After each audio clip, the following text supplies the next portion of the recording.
আসসালামু আলাইকুম প্রিয় দেশবাসী, সবাই ভালো আছেন?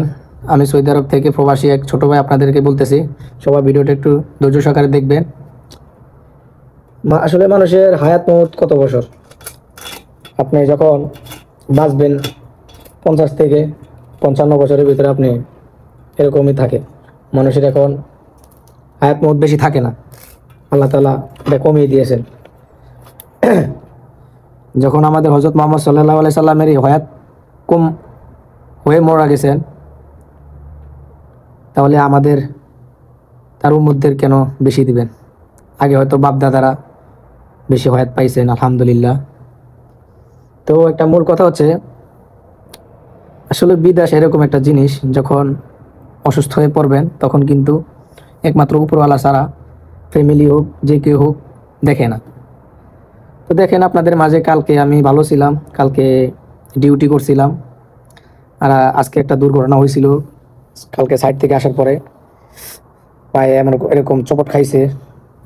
ভাই মিশা কথা বলতেছেন, আল্লাহর কসম করে বলতেছে, ভাই এরকম একটা চপট খাইছে। আমার মনে করেন পাটা অবশ্যই অবসর মতো হয়ে গেছে।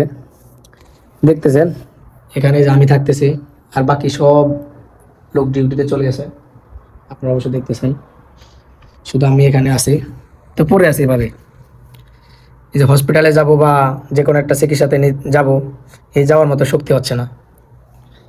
তো আসলে বিদেশটা এরকমই, বিদেশে মানুষ যখন আসে চিন্তা ভাবনা করে না, তখন খুশিতে বলে দেয়।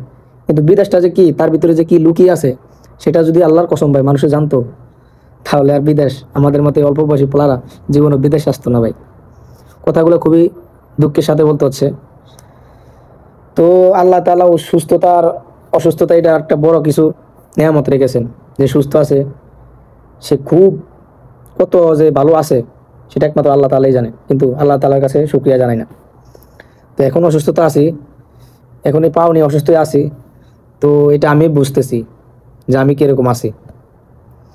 আমাদের হায়াত মৌত সব সময় কোন সময় হয়ে যায় বলা যায় না। সর্বোচ্চ 50 বছর আমরা বাঁচবো। এই 50 বছরের ভিতরে আপনার 10 বছর চলে যাবে শৈশবে, এখন হয়তো কম, ধরেন না 10 বছর। তারপরে যাবে আপনার পড়ালেখা করতে, পড়ালেখায় ধরেন যে আপনার 5 বছর সর্বোচ্চ। যারা মানে মধ্যবিত্ত, তারা তো পড়ানোর মতো ক্ষমতা এত থাকে না, তো চাকরিও পায় না।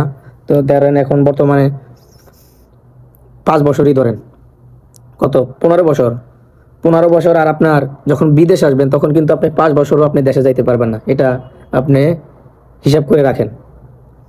আমি আজকে আসছি 2 বছর হয়ে গেছে, তো এখনও বলা যায় না কি করা যায় না করা যায় বা যায় কিনা। 10 বছর চলে যায় আপনার এই কর্মজীবনে, যখন বিদেশ আসবেন তখন 10 বছরও যাইতে পারেন কিনা সন্দেহ। মানুষের দেনা ওই সেই এগুলা কিন্তু বক্কসক্ক বহু। তো আমি মনে করি ভাই বিদেশে না আসাটাই ভালো। বিদেশে আসলে আপনার কেউ হয়তো ধনী, কেউ হয়তো গরিব, কিন্তু আগের যে বিদেশ, এখনকার এই বিদেশ নাই। আগে মানুষে কত হাদিয়া দিত সৌদি আরবে, কত কিছু করতো, কিন্তু এখন মানুষ বেশি হয়ে যাওয়ার কারণে এই জিনিসটা হচ্ছে না, এই জিনিসটা বন্ধ করে দিছে। ঠিক আছে, তো সবাই আমার জন্য একটু দোয়া করবেন যাতে প্রবাসে ভালো থাকি। তো এরকম অবস্থা, আমাদের হায়াত মৌতের কথা বলা যায় না। ভিডিওটা ভালো লাগলে অবশ্যই ছোটো ভাইয়ের ভিডিওটা একটু শেয়ার করে দিবেন। ধন্যবাদ, আসসালামু আলাইকুম।